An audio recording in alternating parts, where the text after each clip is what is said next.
Hey guys, how are you? I want to talk to you about the environmental functions that are a responsibility of the national government here in Kenya.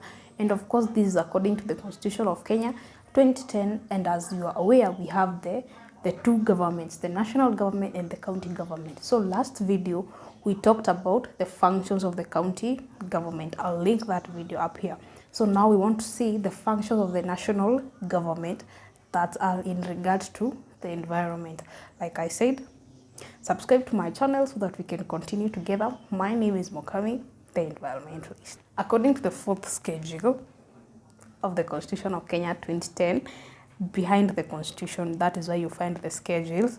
The fourth one talks about the distribution of functions between the national government and the county government. So now, among those functions that belong to the national government, which are so many, which ones are environmental, or which one deal with natural resource management, protection of the environment, protection of pollution, or which ones deal with the environment among those functions. We are only going to look at those that are stated or those that are guided by the Constitution, and one of them is the use of international waters and water resources. So it is the national government's function to regulate water resources here in Kenya, and we have a body that deals with water resource regulation, and that is the WRA, the Water Resource Authority, that is in charge of the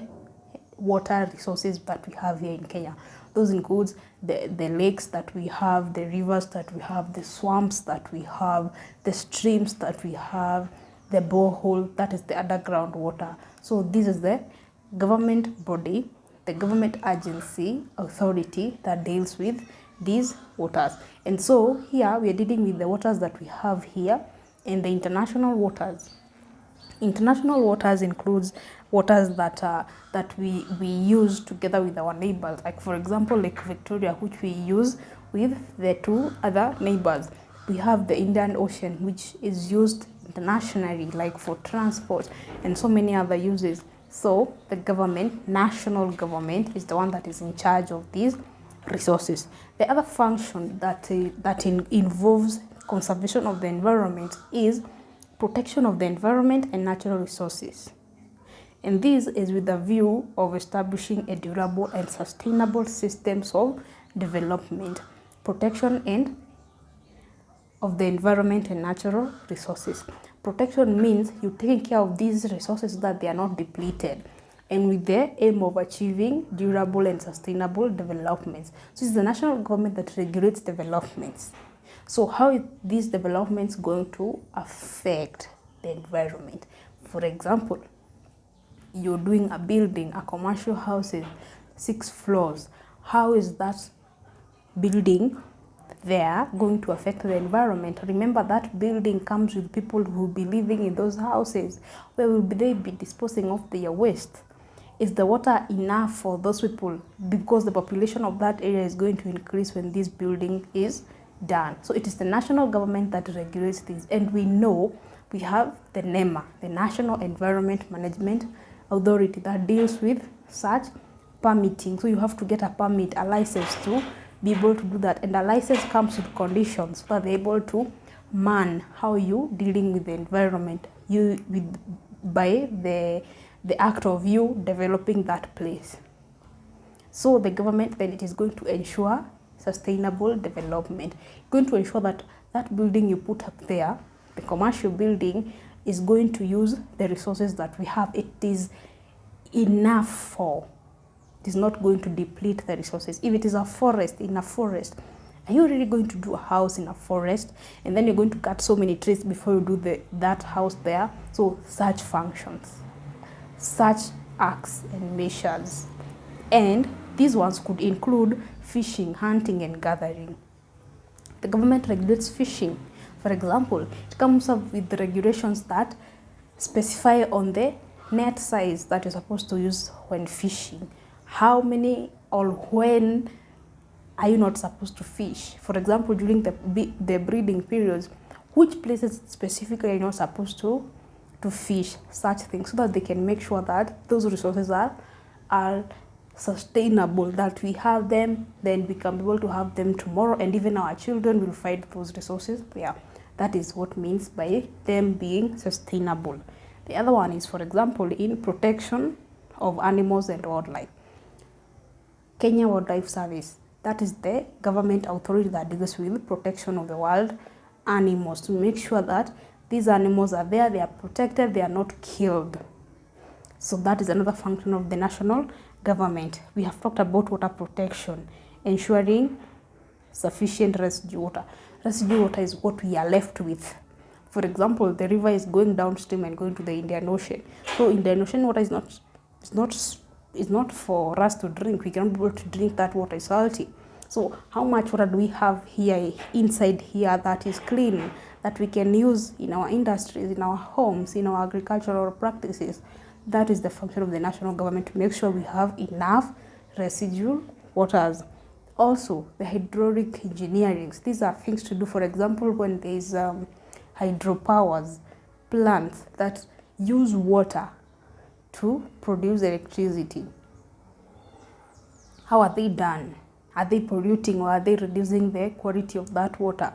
For example, there are those projects that are done to divert rivers, probably to provide water for people to drink. How are they done? Are they regulated? Are they going to affect that natural resource? Then security of dams. How are dams done? Are they to quality? Are they safe?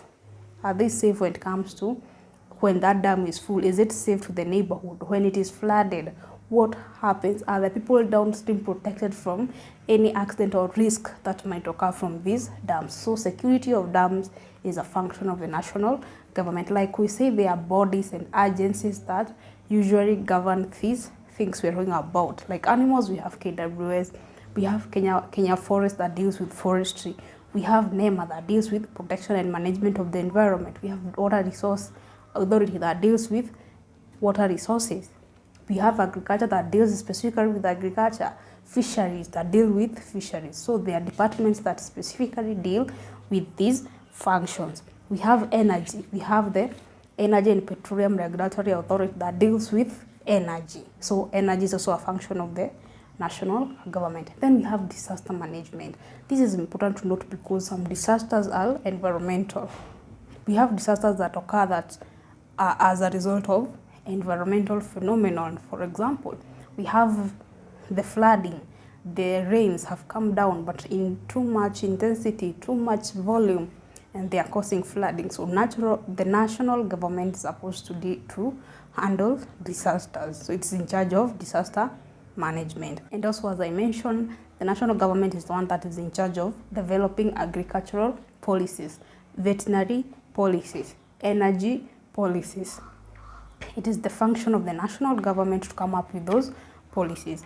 And some of these policies, as you can remember, if you have not watched this video, you need to go and watch it on county functions. Some of these policies, one of the functions of the county government was to implement policies that have been developed by the national government, specific ones. For example, agriculture, veterinary, forestry. These are some of the policies that are usually implemented by the county government but developed by the national government. Another one that I thought was very important when it comes to the environment is general land planning. For example, land is part of the environment, is the biggest physical thing we can see when it comes to the environment. So how is it planned?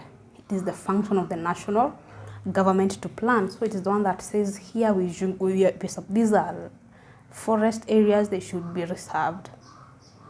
These are riparian areas, they should be reserved. So the national government that is in charge of general land planning and coordination. It coordinates the planning processes. Those are just a few of the functions that the national government usually have to do, the functions, the responsibilities, the duties that they are obligated by the Constitution to take up and make sure that they are performed and that they are done well. And of course, this is in collaboration with the county government, because the national government will not be able to implement these functions on itself. It requires to work with the county government. For example, NEMA requires the county government that they can both work together in handling so many issues that come up. So they cannot be able to work independently. The national government requires the county government as much as the county government requires the national government when it comes to the implementation of these environmental functions. Departments, authorities, and parastatals needs to work together, because you cannot be able to divide the environment. It involves so many key partners, all key stakeholders. You're talking about forestry that grows on land, so there is soil, so you cannot be able to work on yourself. They need to work together. So I'll see you in the next video. Tell me if you like this video, give it a thumbs up if you like it, subscribe to my channel if you've not subscribed yet, and leave a comment below so that we can be able to continue this discussion down there. I'll see you in the next video, but till then, keep safe, have a good day, God bless you.